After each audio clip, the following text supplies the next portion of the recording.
Knights Templar, the hidden pattern behind the order. Episode 3, Before the Templars, the lost inheritance. When we follow the Templar trail backwards, we eventually reach a point where the order itself becomes less important than the world that created it. The Templars appeared in a specific time and place, but the ideas surrounding them did not begin in medieval France. Long before knights carried the red cross, humanity was already building temples, studying the heavens, creating symbolic languages, and searching for ways to preserve knowledge beyond a single generation. The question changes. Instead of asking what secrets did the Templars possess, we begin asking what knowledge existed before the Templars, and how did fragments of it continue appearing throughout history. This is where the investigation becomes much larger than one medieval order. Every civilization inherits something from those before it. The Greeks inherited ideas from older civilizations around the Mediterranean. Roman engineers built upon previous techniques. Islamic scholars preserved, translated, and expanded knowledge from earlier cultures. Medieval Europe later absorbed many of these ideas through trade, conquest, translation, and exchange. History is rarely a straight line. It's more like a collection of rivers merging together. But what happens when we look beyond individual civilizations and examine the ideas that keep resurfacing? The first clue is the relationship between humanity and the sky. Long before modern astronomy, ancient civilizations carefully observed the movement of the sun, moon, planets, and stars for thousands of years. When we consider one great cycle or axial precession is roughly 26,000 years, how many cycles were observed?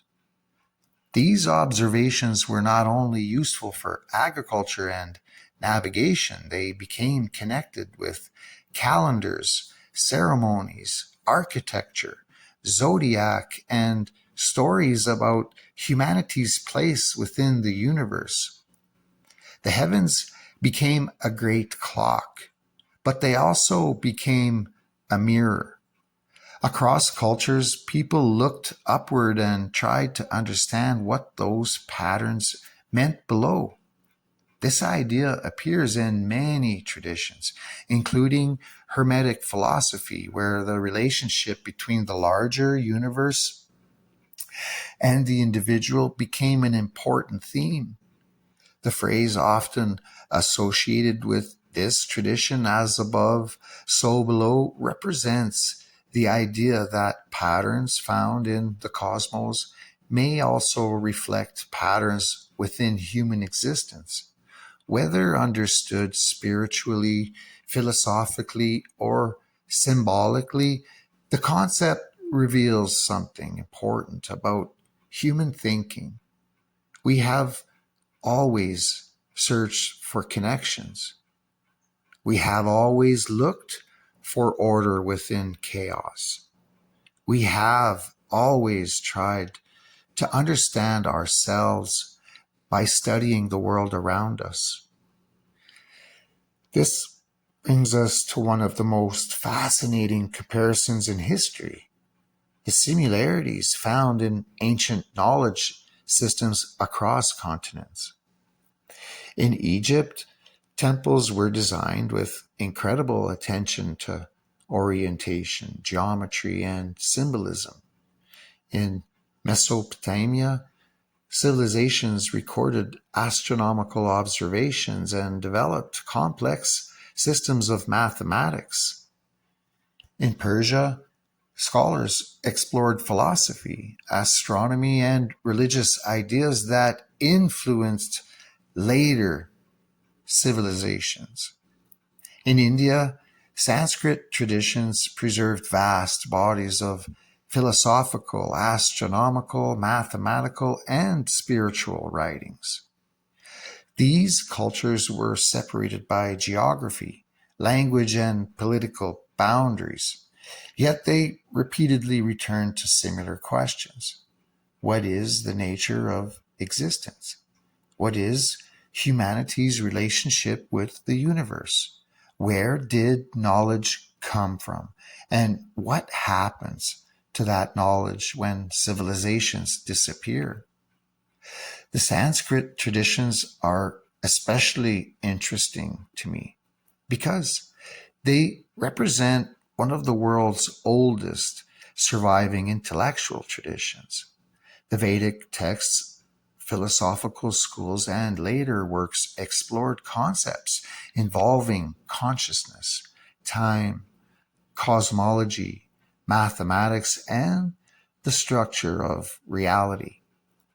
The purpose of bringing these traditions into the investigation is not to suggest every ancient culture came from one source. The purpose is to examine something more subtle. Why do civilizations separated by thousands of miles develop systems dedicated to preserving knowledge? Why do they create specialists responsible for carrying traditions forward? Why do they encode important ideas into stories, symbols, rituals, and architecture? Because written records are fragile. Stone can erode, libraries burn, empires collapse. But stories, symbols, and traditions, well, they survive enormous periods of change. This may explain why so many ancient cultures developed symbolic languages. A symbol can represent an entire story. It can carry multiple layers of meaning. A serpent can represent danger, renewal, wisdom, or transformation, depending on the culture and perspective. The sun can represent physical light, kingship, creation, or spiritual awakening. The temple can be a building, a model of the universe, or a representation of the human journey. You see, symbols allow ideas to survive, even when the original context is forgotten. This is where the investigation begins, connecting back to the Templars. You see, the Templars lived in a world filled with inherited symbols. They did not create the idea of sacred geometry, temple symbolism, or celestial observation. They entered a conversation that was already thousands of years old. They were participants in a much older story. And maybe this explains why later generations connected them with ancient mysteries. They became associated with Jerusalem. They became associated with temples. They became associated with hidden knowledge. But these associations existed because the symbols themselves already carried enormous meaning. The Templar legend became attached to something much older than the order, the search for lost wisdom. This same search appears in other recurring themes found around the world. The memory of earlier ages.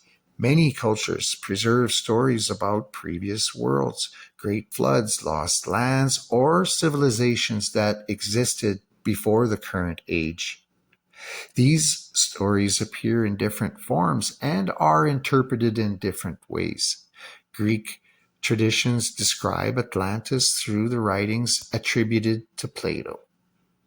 Mesoamerican traditions contain accounts of ancestral origins and places of emergence, including traditions surrounding Aztlan. Indian traditions describe cycles of ages stretching across immense periods of time. Mesopotamian traditions preserve stories of catastrophic floods and survival. Indigenous cultures across the world maintain oral histories describing ancient migrations, transformations, and relationships with the land extending far beyond recent written records. These traditions are not identical. They should not be forced into one single explanation, but their existence raises an important question.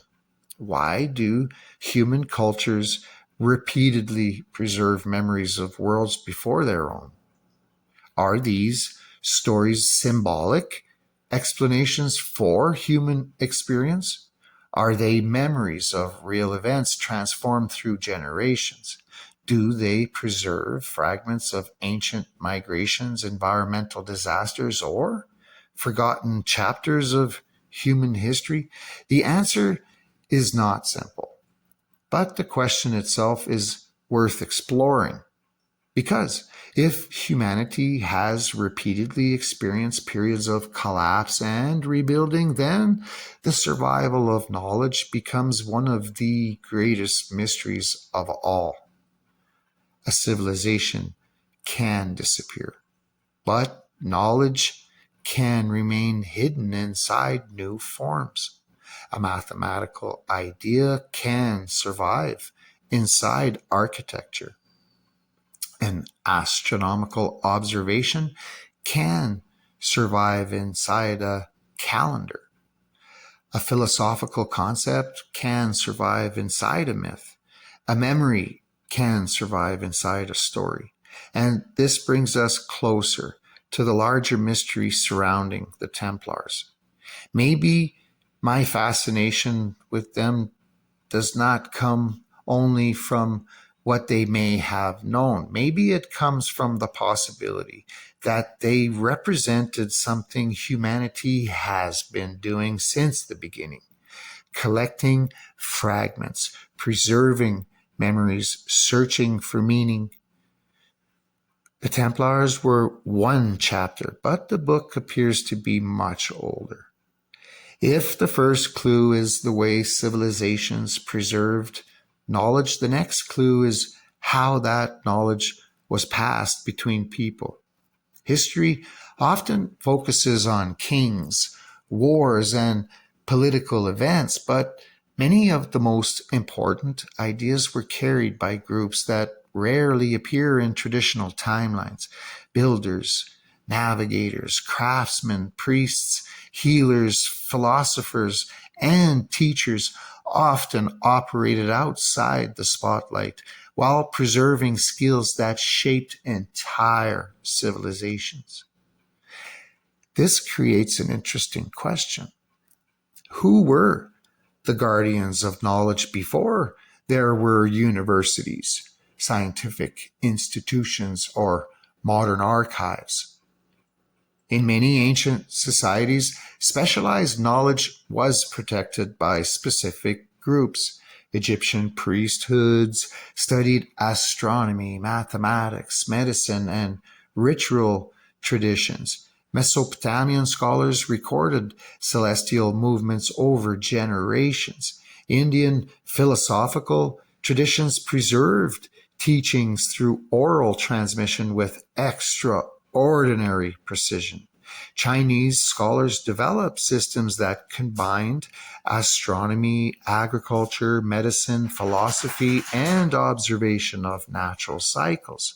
Different cultures, different languages, different symbols, yet the same human instinct appears.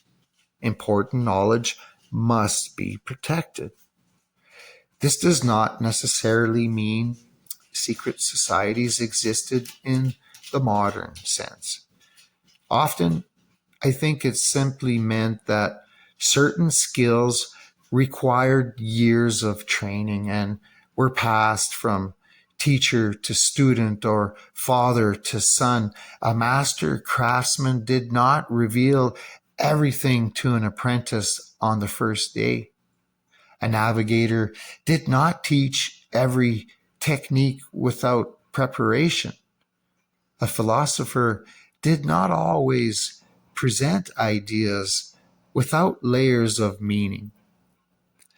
Knowledge had value because knowledge created capability. This is one reason symbolism became so important. A written explanation can be destroyed. A symbolic image can survive for thousands of years. A person may forget the original meaning of a symbol, but the symbol itself can continue inviting questions. This is why we repeatedly encounter similar themes across ancient traditions. The journey, the initiation, the transformation, the search for hidden understanding.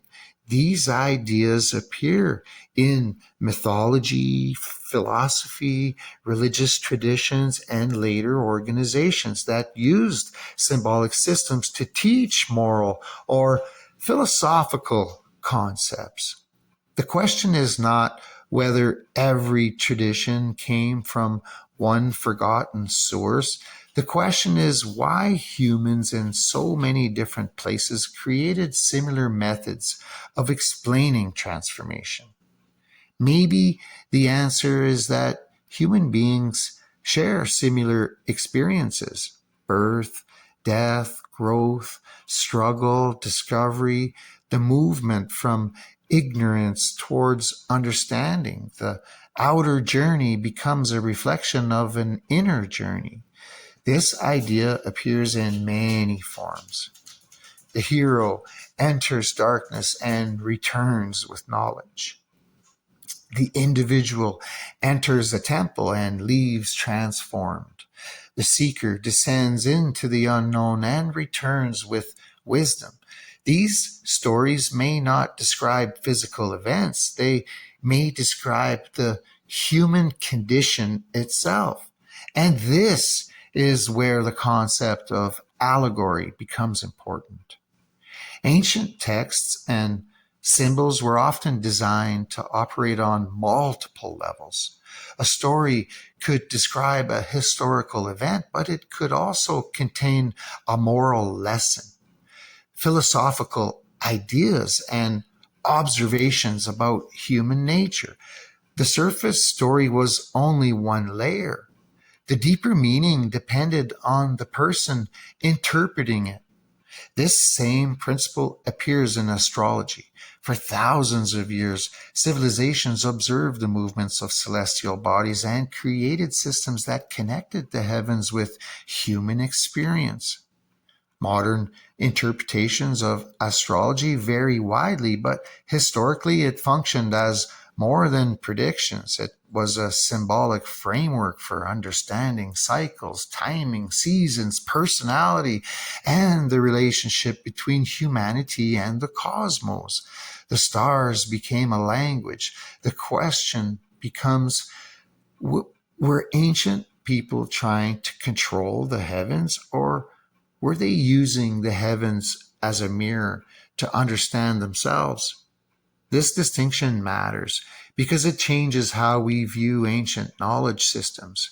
Instead of asking only, were they significantly correct by modern standards, we can also ask, what were they trying to communicate? Because sometimes the purpose of a system is not only to describe the outside world, sometimes it is designed to explore the inside world. This brings us back to the traditions that later became associated with secret knowledge. Hermetic philosophy, alchemy, Kabbalistic traditions, and mystical schools all developed complex symbolic languages. They explored creation, transformation, consciousness, and humanity's relationship with the divine. Again, these traditions are diverse and should not be treated as one single system, but when placed beside each other, a reoccurring theme appears: the belief that reality contains deeper layers than what is immediately visible. This idea helps explain why groups such as the Templars became connected with mystery. They existed during a period where different intellectual traditions were meeting. The Crusades brought Europeans into contact with cultures across the Mediterranean and Middle East. Trade routes connected regions that had developed their own approaches to mathematics, philosophy, medicine, and astronomy. The medieval world was not isolated, it was an exchange zone. Ideas moved through the same routes as goods, spices, metals, textiles, manuscripts, technologies, philosophies. This becomes especially interesting when we look at the role of navigation and exploration. Humanity's understanding of the world expanded through generations of observation. Sailors learned currents, winds, and stars. Cartographers collected information from previous explorers. Merchants created networks connecting distant regions. Every map represented accumulated knowledge. Every voyage depended on information that came before. This is why questions surrounding ancient maps and pre-Columbian contact continue to attract my attention. The Viking presence in North America demonstrated that Atlantic crossings occurred before Columbus. Several other claims of earlier contact remain debated, but they raise an important point. The official record does not always represent the complete human experience. Sometimes evidence appears later. Sometimes discoveries change previous assumptions. Sometimes history becomes more complicated instead of less. This is where researchers such as Scott Wolter have focused their investigations, exploring possible connections between medieval symbols, artifacts, and pre-Columbian history. Whether someone accepts or rejects those interpretations, the larger question remains valuable. How much of the past is shaped by what survived rather than everything that happened? History is built from evidence, but evidence depends on survival. A lost document cannot be examined. A destroyed monument cannot be measured. A forgotten tradition cannot always be reconstructed. The past is a puzzle where many pieces are still missing. And maybe this is why stories of lost civilizations, ancient knowledge, and forgotten worlds continue to capture human imagination. They represent the possibility that history is not a finished book, it's an unfinished manuscript. The Templars became one of the symbols of this search because they appeared at a crossroads between old and new worlds. They existed in medieval Europe, but they were surrounded by traditions that stretched far beyond their own timeline. They were not the beginning of the mystery. They were one place where many mysteries seemed to meet. And the deeper we investigate, the more the same question returns. How much of humanity's knowledge was created and how much was inherited? Because before we can understand the Templars, we have to understand the world of ideas that existed before them. And that investigation leads us deeper into the traditions of hidden knowledge, ancient philosophy, and the symbolic systems that shaped civilizations long before the first knight ever carried the Templar cross.